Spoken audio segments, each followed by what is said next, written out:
আসসালামু আলাইকুম। সবাই কেমন আছেন? আশা করি সবাই ভালো আছেন। আমিও ভালো আছি ইনশাআল্লাহ। আজ নতুন একটি ভিডিও নিয়ে আপনাদের সামনে আসলাম।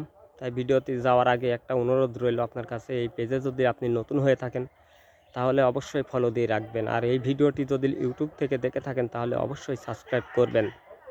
আর ভিডিওতে একটি লাইক দিবেন। লাইক দিলে কি হয়, ভিডিও করার উৎসাহ বাড়ে। তাই ভিডিওটিতে অবশ্যই দয়া করে একটি লাইক দিবেন। চলুন আর দেরি না করে মূল ভিডিওতে যাই। আজকে কয়েকদিন আগে দেখলাম ফেসবুকে একজনে, দেখেন উপরে পিকচার দিয়ে দিয়েছি, সে বলতেছে আমরা নাকি মাটির তৈরি নই। এ কোন ধরনের মানুষ? একে আল্লাহ কি দিয়ে বানিয়েছে তা আল্লাহ মাবুদ ভালো জানেন। এই ধরনের মানুষদের কারণে আজ এই দেশে এই দুর্গতি, এই দেশে এই দুর্যোগ, এই ধরনের মানুষদের কারণে। কারণ এরা দুনিয়াতে যতদিন থাকবে, এই দুনিয়াতে ততদিন এই ধরনের দুর্যোগ নেমে আসবে। দেখুন, আজ বৈশাখ মাসের কয়েকদিন চলে গেল, বৃষ্টির কোনো ভাবই নেই।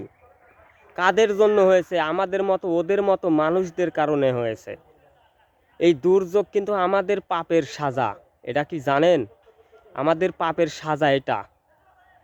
এই ধরনের পাপ থেকে যদি আমরা বেঁচে না থাকতে পারি তাহলে এই ধরনের দুর্যোগ আমাদের সব সময় পোহাতে হবে।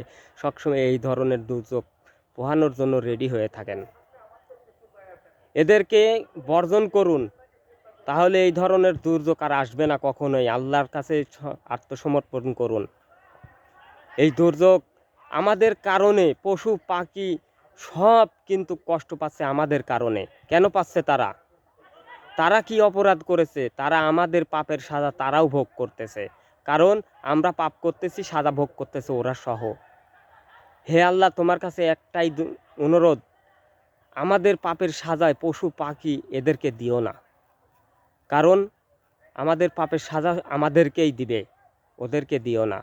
তাই আল্লাহর কাছে দোয়া করি যেন আল্লাহ যেন বৃষ্টি বর্ষিত করুক, আর এই ধরনের মানুষদেরকে হেদায়েত দান করুক।